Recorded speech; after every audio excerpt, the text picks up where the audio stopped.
8:19 AM.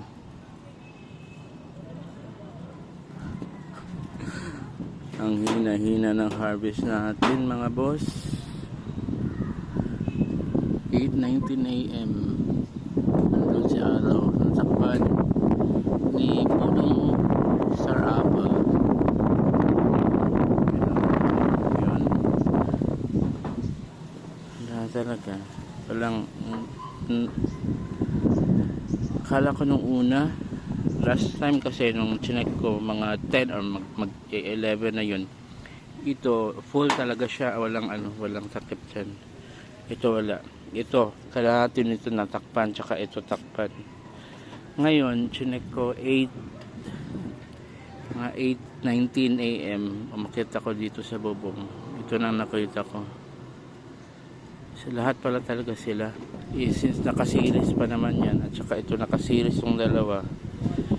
So, nagtaka ako bakit 1 amp lang, 2 amps. Yan, 2 amps. Ito, nasa 4 amps, 5 amps. Kaninang, mga alas 7, 10, 12, tapos biglang bumaba na siya ng 4, 5, 6 ganun. Itong dalawa series 24 volts. Yun, lang kanina 6 amps, tapos mga 7 AM 6 amps, tapos bumaba siya ng mga 2 amps ganun. 1, 2, 3 ganun lang. Ito wala pang 1 amp.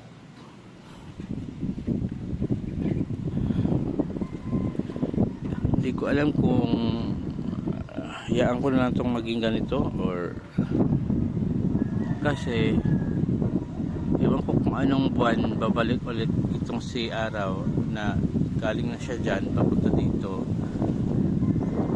na babalik siya dyan papunta ganyan. So hindi ko pa alam kung sa January ba, February, March. So sa ngayon ito ang nangyayari, magdi-December na. So natatakpan talaga siya. Nag-ano lang siya, okay na yan pag yung araw dyan na, lumampas na siya dyan mga 11 yata, 11 na. So 11 natututukan na talaga to lahat. So sa ngayon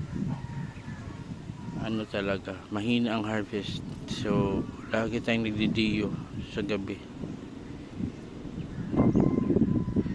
Unlike nung dito yung araw papunta dyan, hindi tayo gumagamit ng diyo talaga 24 hours.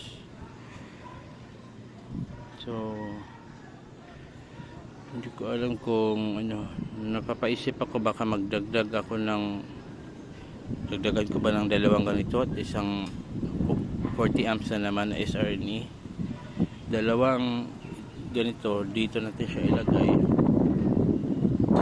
dito para kahit paano, kahit ganito na natatakpan siya, medyo malakas-lakas pa rin yung pasok ng harvest sa battery natin na 24 volts 210 Ah 5,376 watt hour. Kasi ito nung pag-akyat ko, ito mga 1 amp. So ito 5 amps 1, so 6 amps na lahat. Tapos yan 3 amps, so 8 amps lang. 8 amps, 28.8 volts times 8. Yun ang harvest nung pag-akyat ko dito alas 8:19. 28.8 kasi yung gamit natin na charging voltage. So 28.8 times 8. So yun, hindi pa siya nag-reach ng 300 watts. So yan mga boss, update lang muna. Hindi ko pa kasi last time kasi nag-update ako, di ba sabi ko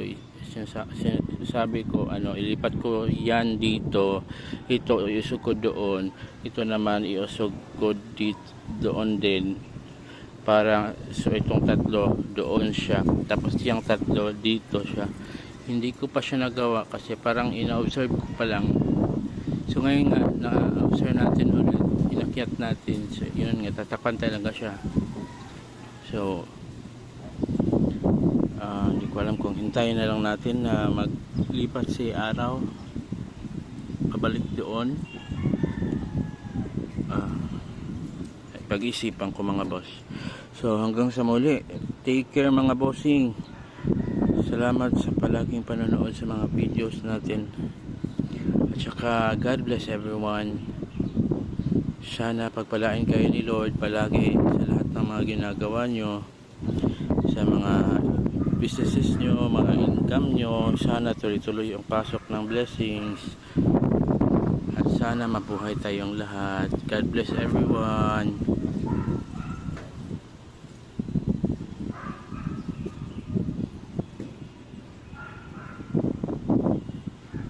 Ayun ang mga baby ko, si Tisoy at si Barbie. Ayun pa, si Sisi at si Apollo.